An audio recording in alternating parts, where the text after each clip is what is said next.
So ನನ್ನ ಮುಂದಿನ ಪ್ರಶ್ನೆ ಏನಂತ ಅಂದರೆ, ಇಬ್ಬರಲ್ಲಿ ಯಾರಿಗೆ ಜಾಸ್ತಿ ಬ್ಯೂಟಿ ಕಾನ್ಷಿಯಸ್ ಇದೆ? ಒಂದು ಸ್ವಲ್ಪ ಇದು ಯಾವಾಗಲೂ ಸ್ಕಿನ್ ಡಾಕ್ಟರ್ ಹತ್ರ ಹೋಗೋದು, ಕ್ರೀಮ್ಗಳು ತರೋದು ಆಗೋದು ಮಾಡ್ತಿರ್ತಾರೆ. ರಾಜಕೀಯದಲ್ಲಿ ಪ್ರೆಸೆಂಟೇಬಲ್ ಆಗಿರಬೇಕು, ಯಾವುದೇ ಕಾರಣಕ್ಕೂ ಅವರು ಹೆಂಗೆ ಬರ್ತಾರೆ ಅನ್ನೋದನ್ನು ನೋಡ್ತಾರೆ ಜನಗಳು. ಹಂಗಾಗಿ ಸ್ವಲ್ಪ ಎಲ್ಲರೂ ಹೋಗಿ ಮಾತಾಡಬೇಕು, ಟಿ ವಿಲಿ ಕಾಣಿಸ್ಕೊಳ್ಳೋದು ಅವರೇ ಆಗಿರೋದ್ರಿಂದ ಸ್ವಲ್ಪ ಚೆನ್ನಾಗಿ ಕಾಣಬೇಕು ಅನ್ನೋದು ಅವ್ರಿಗೂ ಇತ್ತೀಚಿನ ದಿನಗಳಲ್ಲಿ ಬಂದಿದೆ. ಹಳೆ ದಿನಗಳಲ್ಲಿ ಯಾವತ್ತೂ ಅವರು ಬ್ಯೂಟಿ ನೋಡ್ಕೊಂಡವರು ಅಲ್ಲ, ತಲೆ ಕೆಡಿಸ್ಕೊಂಡವ್ರಲ್ಲ. ಇವಾಗ ಸ್ವಲ್ಪ ಮೂರು ಜನ ನೋಡ್ತಾರೆ ಅನ್ನೋ ಟೈಮಲ್ಲಿ ಸ್ವಲ್ಪ ಅವ್ರ ಬಗ್ಗೆ ಓಕೆ ಚೆನ್ನಾಗಿ ಕಾಣಿಸ್ಬೇಕು ಅನ್ನೋದು ಒಂದಿದೆ. ಮನಸ್ಸವರೇ, ನೀವು ಯಾವ್ದಾದ್ರು ಒಂದು ಎಕ್ಸಾಂಪಲ್ ಹೇಳ್ತೀರಾ ಸರ್, ಹೆಂಗೆ ಅವ್ರು ಬ್ಯೂಟಿ ಕೇರ್ ಮಾಡ್ತಾರಂತ?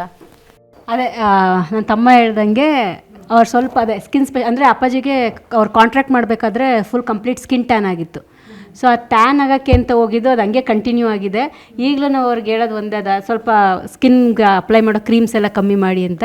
ಬಟ್ ಸ್ವಲ್ಪ ಹೌದು, ಕೂದಲು ಬಗ್ಗೆ ಆಗಲಿ ಮುಖದ ಬಗ್ಗೆ ಎಲ್ಲರಿಗಿಂತ ಸ್ವಲ್ಪ ಜಾಸ್ತಿ ಕೇರ್ ತೊಗೋತಾರೆ.